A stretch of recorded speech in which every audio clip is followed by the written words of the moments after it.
दोस्तों, सदियों पहले भरत मुनि ने नाट्य शास्त्र की रचना की और उसे 5वें वेद का दर्जा दिया। किंतु उस समय एक चर्चा छिड़ गई जो आज तक छिड़ी हुई है कि नाट्य शास्त्र क्या वाकई 5वें वेद कहलाने का अधिकार रखता है। हम रंगकर्मी हैं। हमारे गुरुओं ने हमें बताया कि नाट्य शास्त्र में रंग कर्म का, नाट्य का, नृत्य का, संगीत का निचोड़ मौजूद है। एक अच्छे कलाकार में जो गुण होने चाहिए उनका वर्णन नाट्य शास्त्र में पाया जाता है। एक अच्छे आदमी में जो गुण होने चाहिए वही एक अच्छे कलाकार में होने चाहिए। तो मनुष्य कला के जरिए अध्यात्म को पा सकता है। तो फिर नाट्य शास्त्र को वेद का दर्जा क्यों नहीं? तो उन दिनों कुछ ऋषिगण जिज्ञासा पूर्वक भरत मुनि के पास आए अपने प्रश्न लेकर।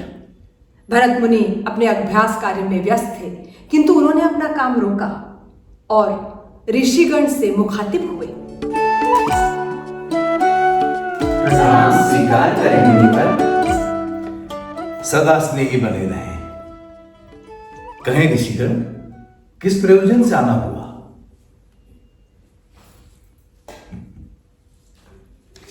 हे मुनिवर, जब से आपने नाट्य शास्त्र की रचना की है, हमारे हृदय में कई प्रकार के प्रश्न उत्पन्न हो रहे हैं। हम उसी का उत्तर जानने के लिए आपके पास आए हैं। पूछें, संकोच ना करें। गुरुदेव, नाट्य शास्त्र की उत्पत्ति कैसे हुई? इसका उद्देश्य क्या है? आपने बहुत अच्छा प्रश्न किया। यह प्रश्न केवल नाटक को नहीं बल्कि जीवन के सार को समझने का माध्यम है। जब त्रेता युग में मनुष्य काम और लोभ से वशीभूत होकर अधर्म और संघर्ष की ओर बढ़ने लगा, तब इंद्र ने ब्रह्मा जी से प्रार्थना की कि कोई ऐसा माध्यम हो जिसमें देखना और सुनना एक साथ हो, जिससे मनुष्य धर्म, अर्थ और मोक्ष के मार्ग पर लौट सके।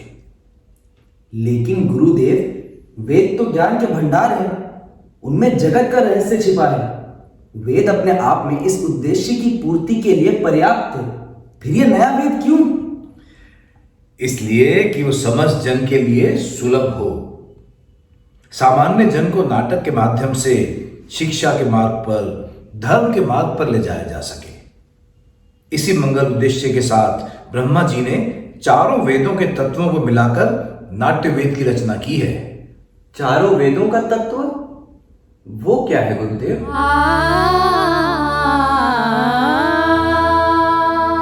नाटक में जो पाठ सुन रहे हैं आप, ब्रह्मा जी ने इसे ऋग्वेद से लिया है। इस सुंदर गान का आधार सामवेद है। यजुर्वेद से अभिनय और अथर्ववेद से रस लिया गया है। चारों वेदों के अंगों को लेकर नाट्य शास्त्र की उत्पत्ति की है।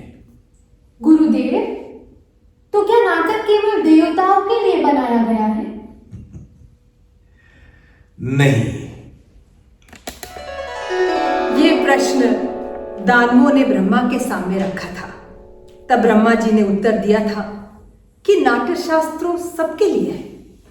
ये देवताओं, दानवों और मनुष्यों के समस्त शुभ अशुभ कर्मों को दिखलाने वाला है। नाटक तो दुख से, थकावट से तथा शोक से पीड़ित लोगों को आराम देने वाला होता है। इसमें तो सारे रस, भावों, शास्त्रों, शिल्पों और कार्यों का समावेश है। ऐसा कोई ज्ञान नहीं, ऐसा कोई कार्य नहीं जो नाटक में ना दिखे। अद्भुत!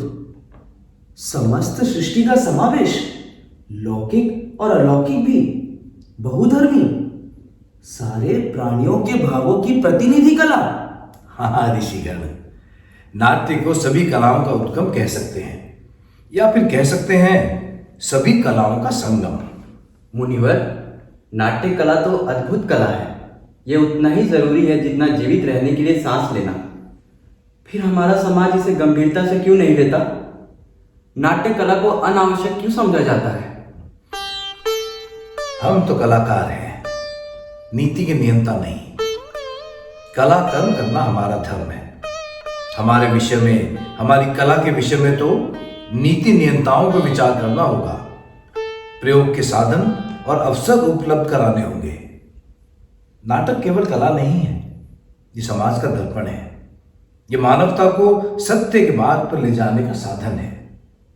रंगमंच जाति, धर्म, भौगोलिक सीमाओं से परे जाकर समग्रता में मानवीयता की बात करता है। निसंदेह मुनिवर, कलाविहीन समाज तो पशुओं का समाज है। इसी आशा और अपेक्षा के साथ कि समाज कला और कलाकारों को वो स्थान दे जिसके वो अधिकारी हैं, मैंने नाट्यशास्त्र को पंचम वेद कहकर पुकारा है। पंचम वेद, समस्त वेदों का ज्ञान।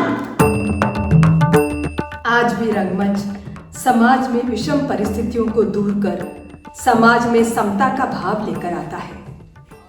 ये भाव निसंदेह धरती को स्वर्ग बना सकता है।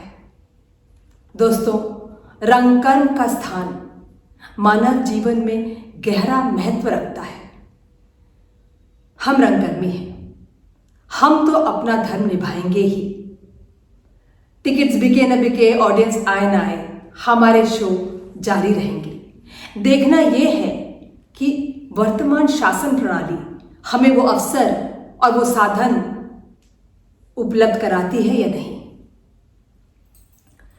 वृद्धि को इस राष्ट्र की आशा सभी की पूर्ण हो, सृष्टि वो आनंद की जग में सदा संपूर्ण हो, धरती सदा फूले फले ऊपर विमल आकाश हो, सज्जन रहे निर्भय सदा व दुर्जनों का नाश हो। नमस्कार।